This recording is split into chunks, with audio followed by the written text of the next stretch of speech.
Hey guys, welcome back. Glucose is our primary organic foodstuff combusted to generate metabolic energy during catabolism. But is it the only one? We rarely consume glucose as a primary carbohydrate. Instead, we ingest polysaccharides such as starch from plants and glycogen from the steaks that we eat, or disaccharides like sucrose and others that we get from candy bars. Now, in the cases of these polysaccharides and disaccharides, we will convert them to glucose before we bring them in the blood. Polysaccharides, if you recall, are just long chains of glucose molecules that can be cleaved prior to bringing into the blood, or they can be stored in the liver and converted to glucose when we need them. Disaccharides, on the other hand, are going to be broken down to their monomers. And then if there happen to be isomers, they'll be enzymatic and converted back to glucose before they enter the blood. But think of your diet. Is it primarily carbohydrate based? If not, what other organic molecules do you ingest in your diet that can be catabolized? And where do they integrate into the pathways?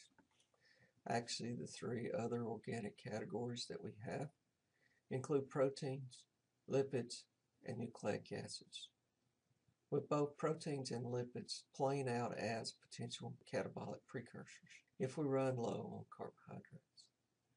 Nucleic acids are typically preserved for their anabolic activities only, that happen to be the production of DNA and RNA. Proteins will need to be broken down to their monomers. Remember what their monomers are: amino acids. And this will happen during digestion, and those amino acids will enter the blood. Typically, amino acids are used to build proteins our body needs, so they'll typically first and foremost be used in anabolism. Any excessive amounts of amino acids are going to be enzymatically modified to enter the catabolic reactions as either 3-carbon pyruvate molecules in glycolysis or 2-carbon acetyl groups within a transition phase, and or 3 or 4-carbon intermediates in the Krebs cycle, dependent solely upon what's found in their R group or their functional groups. Prior to any entry into the catabolic pathways, the amino acids will have to be processed. And the processing includes cleaving off the amine group. And this amine group will be cleaved off in a process known as deamination.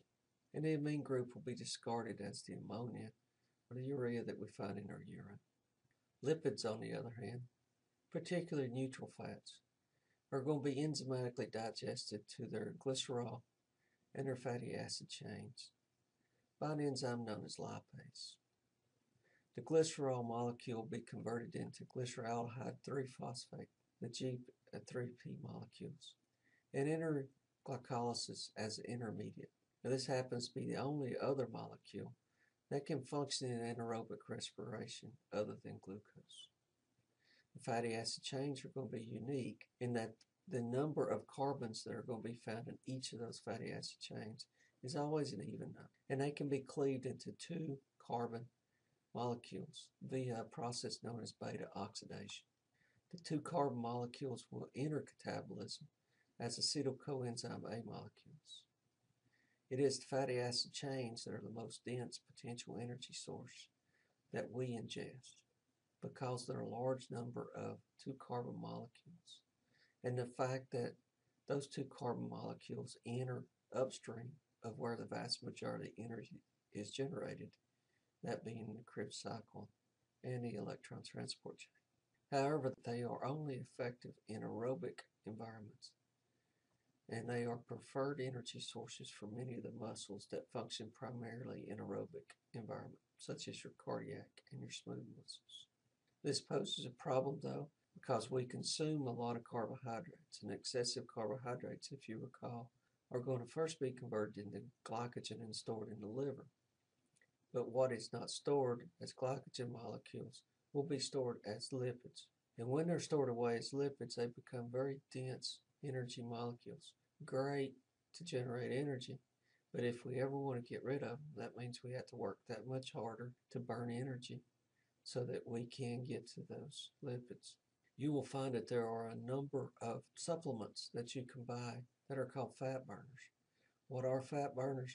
Fat burners actually trick the metabolic system to use lipids as an energy source before we start using the amino acids as the energy source, because the way the game typically plays is when we get somewhere in about the 60% of the use of glucose that we have in our body, we'll start to activate amino acids to be used as an energy source. And once we burn about 10 to 20% of those amino acids, then we start the process of activating lipids as an energy source. If we can bypass the proteins and go straight to the lipids, then we have a better chance of burning off the lipids.